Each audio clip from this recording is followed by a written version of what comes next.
Han Li observed the unfolding battle with a contemplative look in his eyes. Each side only had several dozen people, but they were displaying some rather interesting modes of attack. Among the humanoid creatures, some of them were holding short flutes crafted from some type of unknown material.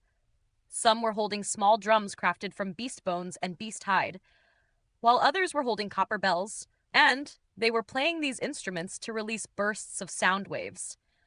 Under the influence of these sound waves, hundreds of demon beasts of different descriptions were rushing toward the opposing toad-like creatures, like puppets on strings. As for the toad-like creatures, they were exposing their bellies, and it sounded as if there were someone pounding their bellies from inside their bodies, producing a peculiar sound that sent various types of spirit insects flying through the air or rushing out of the ground to swarm toward the opposing humanoid creatures. Among these spirit insects were golden praying mantises, the size of cows and horses, as well as some that were as tiny as bees. Individually, none of them were all that formidable, but under the influence of the toad-like creatures, their auras were combined as one, allowing them to match up against their opponents on equal terms. Among the demon beasts, some had thick exoskeletons, some possessed enormous bodies, some were able to blast forth flames and lightning, and some were extremely fast. But they were unable to keep the spirit insects at bay, and were constantly being forced back further and further into retreat. The humanoid creatures could see that the situation was unfolding against their favor, and one of them, a man with the longest neck, wearing a necklace crafted out of beast bones, let loose a loud roar. All of the sounds that were controlling the demon beasts and the spirit insects instantly subsided, and as a result, a temporary truce ensued. The man then opened his mouth to say something that was completely unintelligible to Han Li. "Can you understand what they're saying?" Han Li asked through his spiritual connection between himself and the Jade Pixiu. He's speaking in the universal language used by the primordial tribes, and he's talking to a person called Turiev, asking him why they were so insistent on hunting down their Longneck tribe, even though they had already abandoned the forest that they had been residing in for generations to flee all the way here. The Pixiu translated. Han Li's brows furrowed slightly as he cast his gaze toward the toad-like beings. One of the toad-like creatures that was wearing a layer of azure leather armor around its waist stepped forward, then said something in response in a loud and resonant voice. He says, "Don't be naive, Taj. Our Grey Toad tribe and your Longneck tribe have always been sworn enemies. Now that your Longneck tribe has fallen from grace, of course we have to hunt you down and eradicate all of you," Xiao Bai translated without even being prompted by Han Li. "How dare you? Are you trying to instigate a war between our beast race and your insect race? Are you not afraid of repeating the same horrific tragedy from millions of years ago? If you spark a war between our two races, our beast race will be sure to wipe out all of you once and for all." Taj replied in a furious voice. "I know that you've led us here as a distraction to try and divert us away, while your father led the majority of your tribesmen to the spirit tribe over at the Peacock River. But I can tell you now that your efforts are completely futile. Even the Tower Elephant tribe and the Dark Hog tribe have already been conquered by our insect race, let alone the Peacock Spirit tribe." Turev chortled as he slapped his own belly with his large hands. Taj's expression instantly changed drastically upon hearing this. "What did you say? That's impossible. In the face of the inspect spirits that we revere, the true spirits that you worship are nothing more than a bunch of toothless dogs. Our insect race has been plotting its revenge for the past several million years, and it's finally time for your beast race to face the flames of our wrath." Turev continued as a fervent look appeared in his eyes. After hearing Xiao Bai's translation, Han Li concluded, "Looks like this is a conflict between two primordial tribes that has nothing to do with us." He then turned to depart, but right at this moment, the golden ring on his finger transformed into Jin Tong, who landed by his side, and her cheeks were slightly flushed with apprehension as she said, "Don't leave just yet, uncle. I'm getting a very strange feeling." "Could it be that you've been affected by the insect manipulation techniques used by those creatures? Surely not. Even their leader is only a true immortal. How could they possibly have affected you? Hanli mused with a perplexed expression. I don't know. I just feel really strange. Jintong stuttered.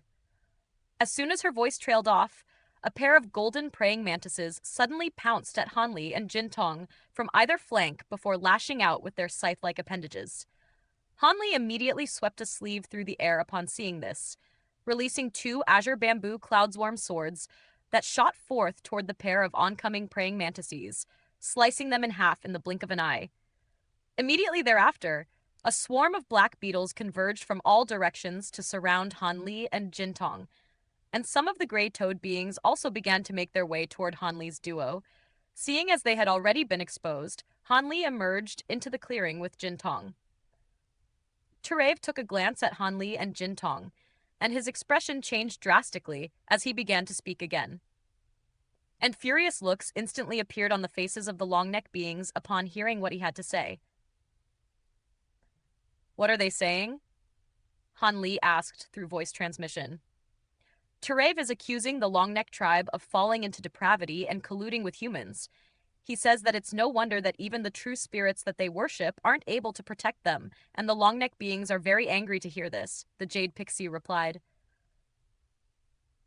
It sounds like humans aren't very popular around these parts, Hanli mused with a wry smile. Humans aren't the only ones that are denounced here. Any beings of any race who come from the immortal regions have always come to the primordial land solely to plunder and steal. And the Jade Pixie's voice trailed off here. Indeed, the title of primordial hunter sounded quite prestigious, but they were nothing more than opportunistic gatherers and bandits. Tell them that we're just passing through, and that we have no intention of getting involved in their conflict, Hanli said as he swept a sleeve through the air, and the jade pendant hanging from his waist flew through the air before transforming into a jade pixie that was around 10 feet in length. Xiaobai took a glance at Hanli, then turned to the two groups of primordial beings as it relayed Hanli's message to them. Terev took a glance at Xiaobai, then turned his gaze to Jintong, before finally turning his attention to Hanli. Following which it declared in the language of the northern glacial immortal region, I would have been willing to let you go, but you just killed 2 of our spirit insects.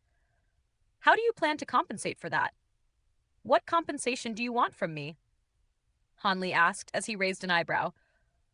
Leave that little girl behind, and I'll let you go, Terev declared as he pointed a finger at Jintong.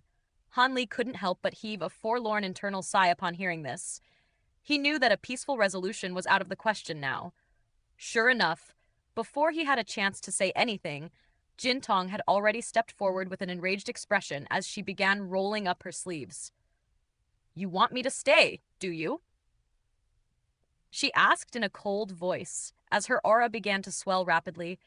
Terev was very alarmed to sense her rapidly elevating aura, and all of the black beetles around Jintong instantly began to rush back and retreat out of an instinctive sense of fear.